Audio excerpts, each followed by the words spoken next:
Another week, another market update, Dad. Wholesale used car prices continue their decline. What the heck is happening in the used car market? And we'll touch a little bit on what we're seeing in the new car market as well. But let's start with used cars. What is going on? What do our friends at Black Book and Manheim have to say? Well, used car wholesale prices at the auctions are continuing to decline. Now, the rate of decline was not as great this week as it was the previous week. But it is, I think, about the 7th or 8th week in a row where we have seen some type of decline in used car values on a wholesale level. And even though the rate of decline wasn't as great last week, it was still over a half a point in decline from week to week. And what's most interesting, I think, in this week's report, Dad, is we are in the thick of spring selling season right now. Spring has sprung. And traditionally, spring selling season is when, the car business is booming. Okay, so we would see in the wholesale data, we would see things going up. And that's one of the nice things that Black Book provides is data from 2017 to 2019 shows that the typical depreciation in the wholesale market right now is non-existent. Typically, cars would kind of stay the same. And so what we're seeing right now is continued depreciation during a time of year when typically there's a lot of demand and not depreciation. And the Black Book report also made note of this. Subcompact cars, they actually appreciated this week instead of depreciated. That's one of the first leading indicators that gas prices have actually impacted what we're seeing in the wholesale and potentially will eventually impact the retail market as well. Eventually. Retail always lags behind. But yes, I think we will see some retail prices.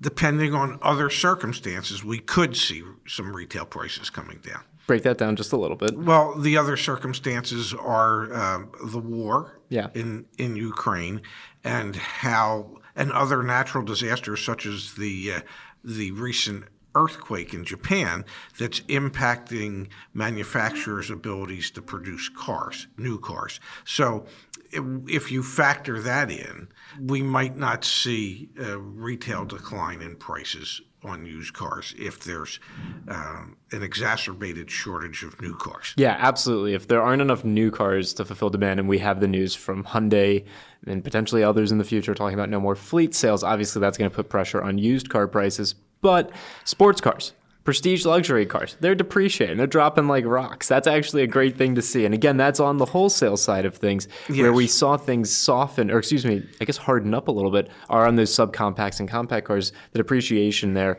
was either non-existent or very little. And again, that's indicative of what we were seeing with gas prices. And then when you look at trucks and SUVs, Dad. Yes. Fascinating that subcompact luxury crossovers just falling off a cliff. Yeah, I don't really understand why. Down almost a point and 3/4. Well, maybe because they're not as affordable as just compact SUVs. Or maybe they've gotten maybe they're asking for too much at the auction because there had been so much attention put towards them. And if they're 1, 2, and 3-year-old ones, then I would imagine the rental car companies are actually trying to buy those up. Or maybe at this point, the rental car companies just said, we have enough luxury compact SUVs, and we're not going to bid them up anymore. And the dealers finally getting a crack at them are not bidding them as high as the rental car companies had been. Yeah.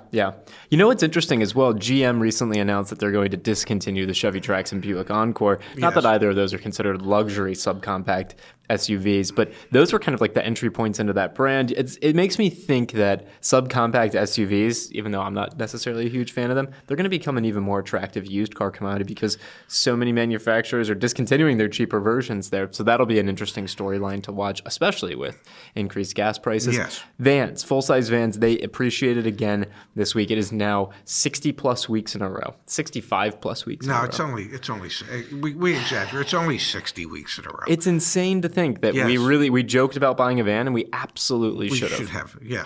Yeah, we made a mistake if we didn't. Okay, well, it's not the first one we've ever made, and I can assure you, young man, it won't be the last. Get 20% off at joinyaa.com through March 24th. Just type in luck.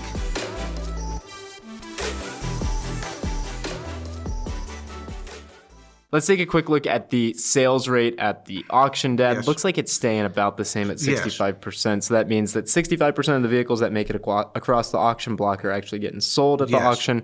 That's higher than it had been during the COVID pandemic. So it's like decent. It's up a little bit, but not nearly up as much as we would anticipate during the spring selling season. Yes, and my guess is the 35% of the cars that are being offered that aren't selling are the absolute crap of the crap.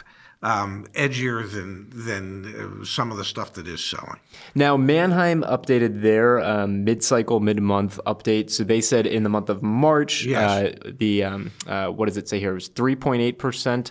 Wholesale used vehicle prices declined 3.8% in the first 15 days of March compared to the full month of February. So Manheim's seeing the same thing Black Book's seeing, which is wholesale used car prices. I would be concerned if they weren't. Absolutely. Because they're probably all sharing similar data.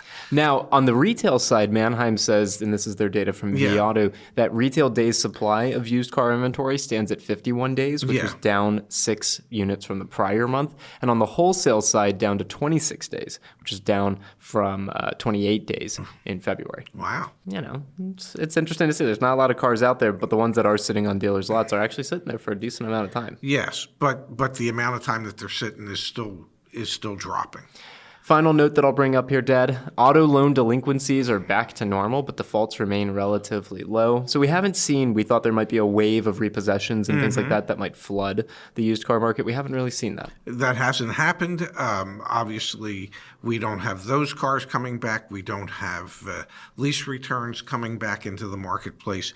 So the lack of quality used cars available at auction and even otherwise continues, and dealers are struggling to find decent cars to put on their used car lots. Now, your used car is probably still going to appreciate. I found something really interesting in the investor relations document from Shift. They put out their quarterly or even monthly reports. Yes. It was super interesting to see Shift really prides themselves on buying 5-year or older vehicles. After that was, I think it was like CarMax. I don't know. We'll put it up on the screen. And then who likes to buy newer vehicles? Vroom. So if you're trying to sell a car right now, still a good time to sell a car. Yes. Make sure you figure out, get quotes from everyone, but it's kind of interesting to see. You can tell who might want your older car more than your newer car and vice versa. So take a peek there.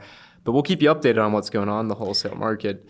Absolutely. And the retail market. Yeah, both. And we'll have another update next week for you as the information comes out. All right, Pops. Thanks as always. Thank you, honey.